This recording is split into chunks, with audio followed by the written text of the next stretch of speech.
He's an innovative corporate executive with a track record of building scalable systems for global organizations. He specializes in bridging science, strategy, operations, and culture to drive real world impact. Devin's work now centers on breath as the foundational capacity for health and human performance.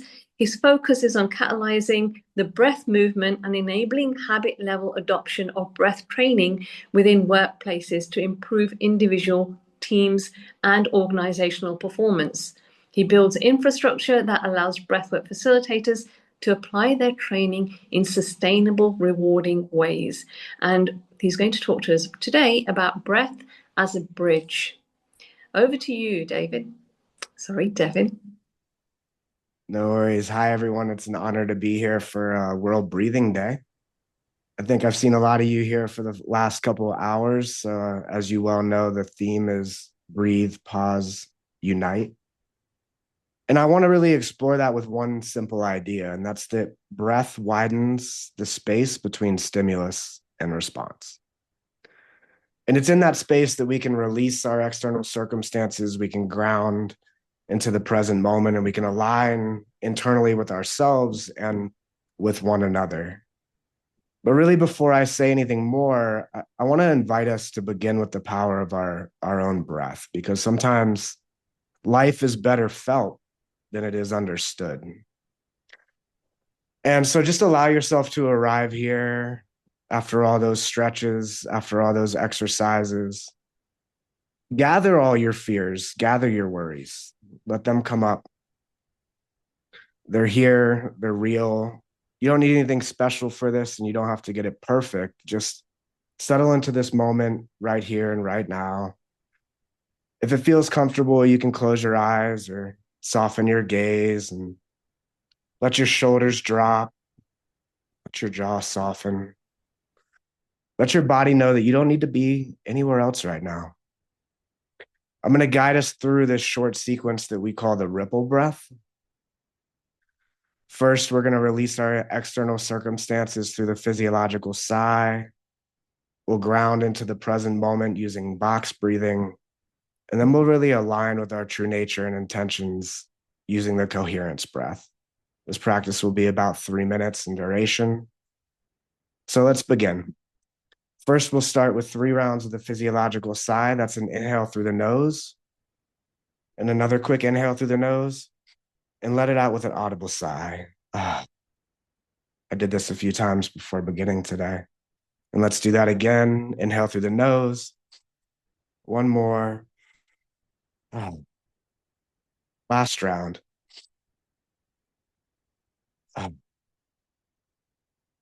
And now we'll transition straight into box breathing. We're going to go ahead and use a 3-second on each side of the box. So that'll be an inhale for 3 seconds. You'll hold at the top for 3 seconds. You'll exhale for 3 seconds, and you'll pause at the bottom for 3 seconds. We'll do 3 rounds of this as well.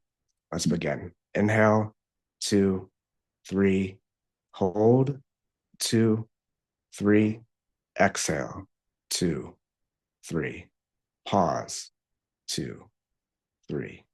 Inhale, 2, 3, hold, 2, 3, exhale, 2, 3, pause, 2, 3. Inhale, 2, 3, hold, 2, 3, exhale, 2, 3, and pause, 2, 3. And now just settle into a coherence breath. Smooth, calm, 5 seconds in, 5 seconds out. I'll let you find your own pace here.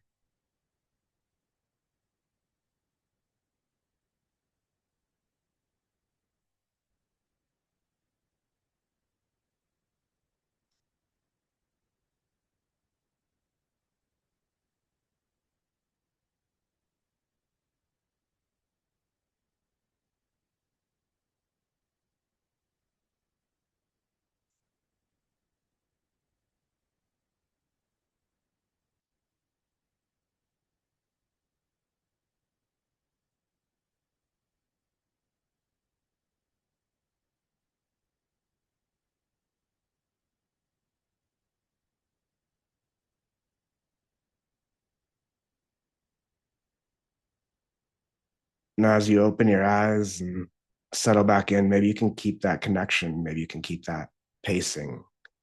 Maybe you can keep that balance and that level of listening for the rest of this talk and beyond today. What we just moved through was really the whole arc of this talk. It's release, ground, and align. It's because when there's no space, that's when we react. And when we react, everything narrows, the body tightens, time speeds up, moments either get small or oversized. Sometimes we say things that we regret, or we really fail to say what mattered.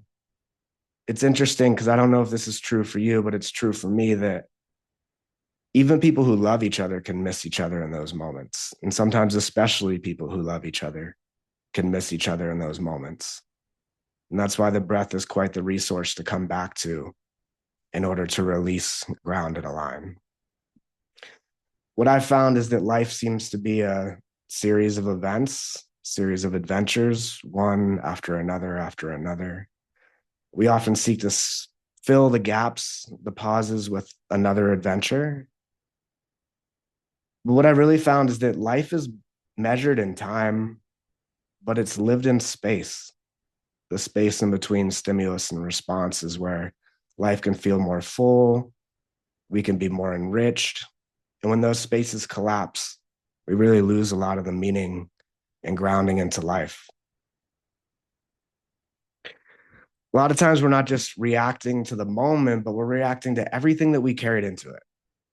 Stress, pressure, fatigue, fear, disappointment, all the things that had nowhere to go. We didn't allow them to go. They're still there. Can't suppress them, can't hide them. So we need to release those things. And I found no better breath practice to release than the physiological sigh. It's simple, it's quick, takes a few moments. Sometimes it's even unnoticeable. It's something that our biology does naturally. It's a physiological response to stress as it adds up. As I've been moving more and more into the breath world over the decades, I notice people sighing all the time. It's like saying like or during a talk after Toastmasters when I hear myself saying it or hear others saying it. Now I notice people sighing, and often I'll say, hey, what's up? And they're like, nothing, I was just sighing. But really connecting with what that moment is and what it means, there's something behind it usually. And so we can wait until it builds up enough pressure till naturally we have to release it, or we can actually go there ourselves. So let's do this one more time. Let's take 3 rounds of the physiological sigh one more time. Inhale through the nose. Another quick inhale through the nose. And again.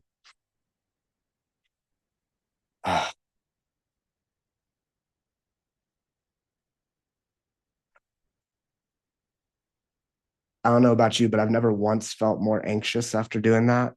I can't say that it always solves all my problems in the moment, but it moves me in the right direction.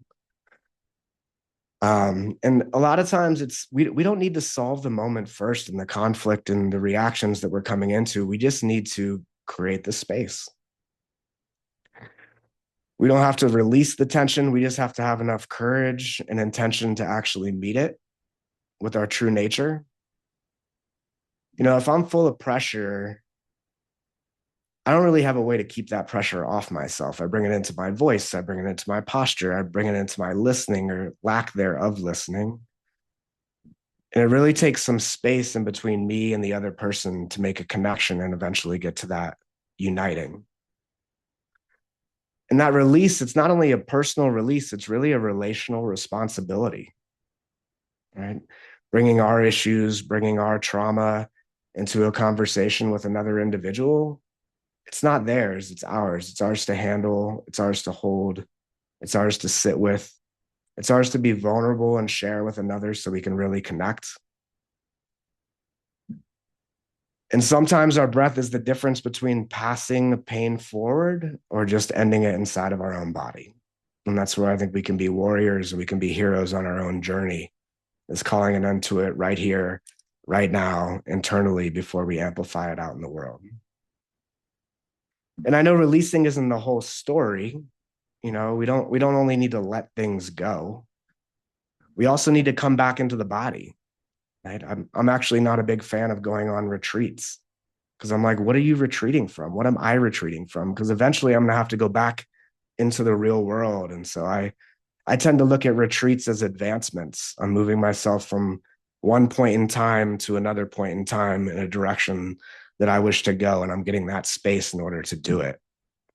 But really, in order to get to that presence and that awareness, really need to ground ourselves, coming back into the body, coming back into the present in our full steadiness, showing up as our true selves.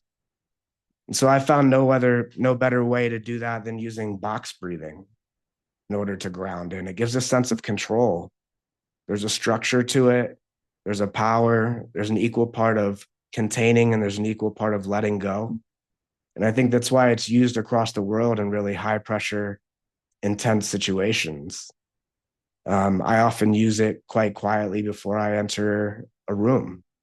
Whether or not I think that room's going to be combative or joyful or anything, I want it to be grounded so I don't amplify into the highest of highs or the lowest of lows. I want to stay in a steady state where I'm open to receive, I'm open to be curious, I'm open to learn. And so I think the structure of the box breathing helps us settle. I think the rhythm itself steadies the whole system, connects the mind and the body. It doesn't ask us just to breathe, but it asks us just to stay with ourselves, to stay here as long as we can and stay long enough for our choice to return, for our agency to be with us, to not give that power away to another individual. So let's go through 3 rounds of the box breathing again. And since we got the practice of the 3-3-3, I think we can move to 4 seconds on the box. And the reason why I started with 3, even though 4 is classically used, is I found that sometimes holding a breath for 3 seconds can induce anxiety in people. If they're not used to holding their breath that long, then actually what's meant to formulate a sense of grounding and control can actually move in the opposite direction. So I think everything we should do is really personal. We should start gentle and we should start small. We don't need to overdose on anything, including our breath training. But now that we've had the practice of the 3 seconds, let's try the 4 seconds and see how that feels. Maybe you'll notice a difference in yourself. Let's start by inhaling for 4 seconds. 1, 2, 3, 4. Holding at the top. 2, 3, 4. Exhale. 2, 3, 4. And pause. 2, 3, 4. Inhale. 2, 3, 4. Hold. 2, 3, 4. Exhale. 2, 3, 4. Pause. 2, 3, 4. Inhale. 2, 3, 4. Hold. 2, 3, 4. Exhale. 2, 3, 4. And just move yourself back into that beautiful rhythm that you found earlier. I think box breathing is interesting, and I differentiate the hold from the pause, because I think holding at the top has a different physiological response than pausing at the bottom of the breath. At the top, there's pressure, there's more of a sympathetic drive. At the bottom, at the resting place, it's more of a pause, and that's kind of part of our theme today. It's a place where the breath neither needs to come in or go out. It's just kind of sitting in that stillness. And I don't know if y'all have felt that difference when doing box breathing before, but maybe you'll feel it a little bit now. As I talk about breathing with lots of people, it's really about having them come into relation with their own breath, and so a formula, a protocol isn't always right for everybody. It's not always right for our nervous system in different moments. Sometimes 3 seconds is fine for us. Sometimes 8 seconds is fine for us. It depends on where our nervous state is at the moment, and nothing's wrong or right. It just helps us get into a read of where we are. It's a beautiful gift that we have. It's a gauge that we have as to where we are. And I think coming into relation with that breath is just understanding, what does a extended exhale do over an extended inhale for us? No matter the seconds, no matter the time. What does a pause in our breath do for us? What does a hold do for us? Some people are way more comfortable holding their breath, feeling like they've filled themselves full of life long enough to sustain a hold, but some people are very uncomfortable pausing at that still place. And sometimes that changes day to day, time to time. So see what that is within you as we continue to go.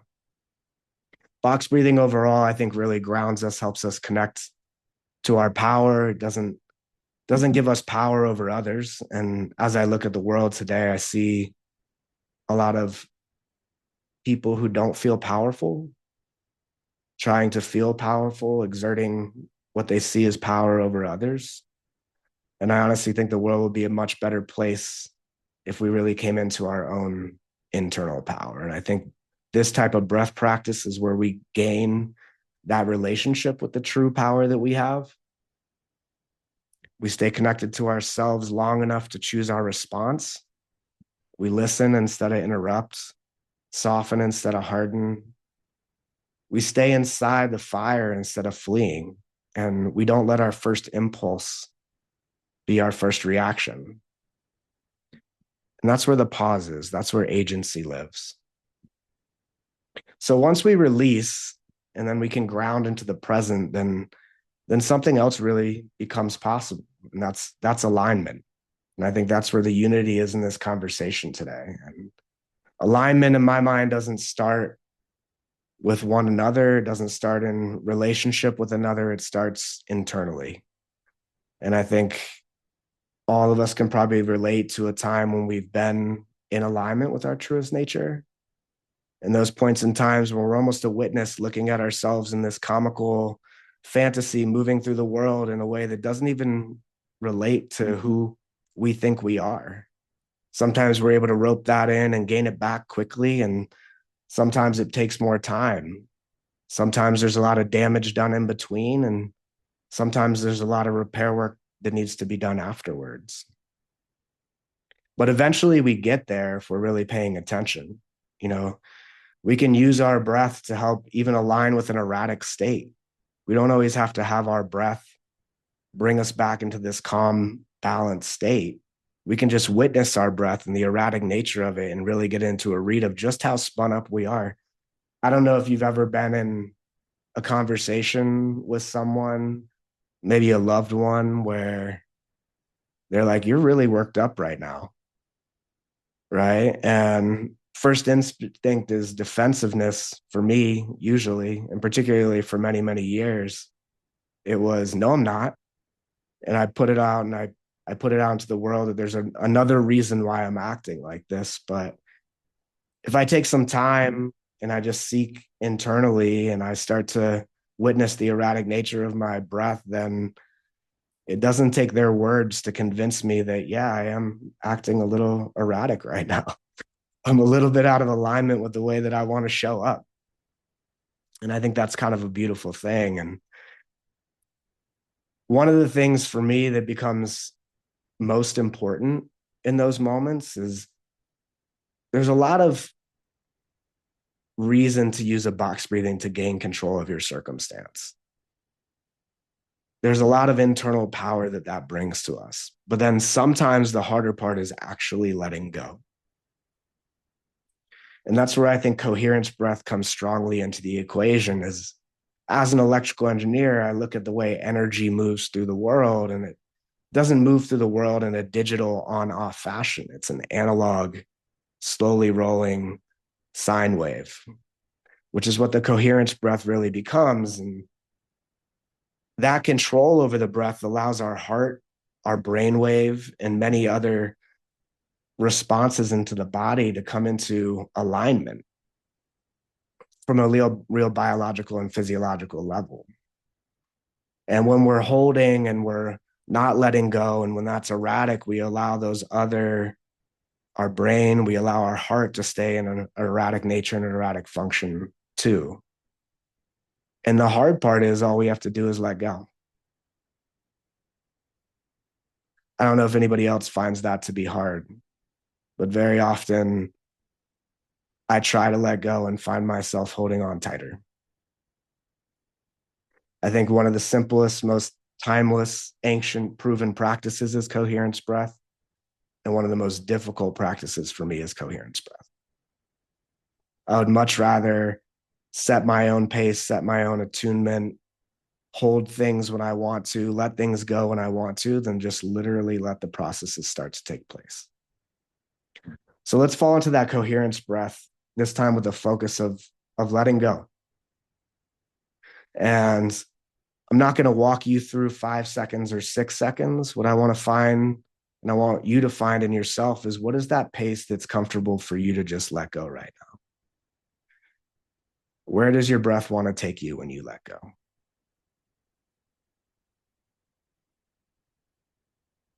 So close your eyes and relax your shoulders.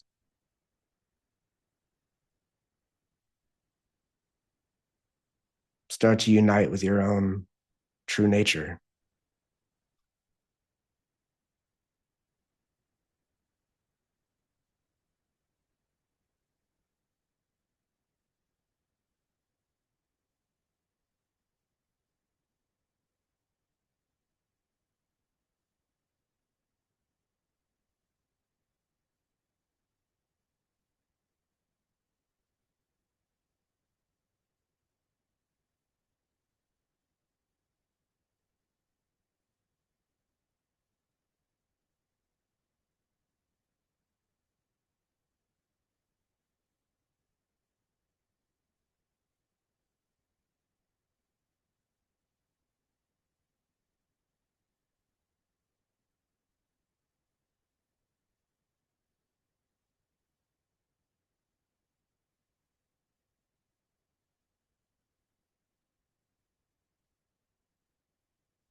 And keep that feeling as you come back to this present moment.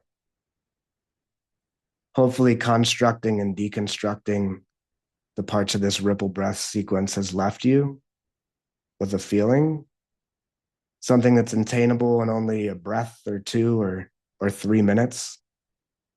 I do a lot of breath practices that are tens of minutes to hours in duration and equally as powerful as one single breath.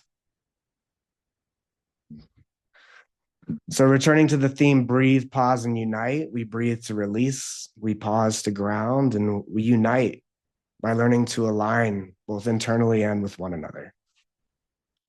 Breath can really change the moment, and moments can change relationships. Sometimes one breath will interrupt an old pattern, or sometimes one pause will stop a wound from moving forward. I think that's a responsibility we all have here and now, is to stop the pain from moving forward.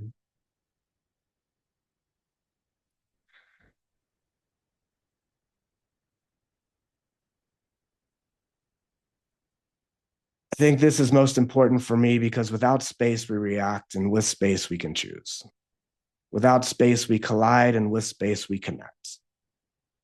And unity doesn't start far away, it starts close in. It begins right here. In a moment when we find enough space to stay open, to stay grounded, to stay human.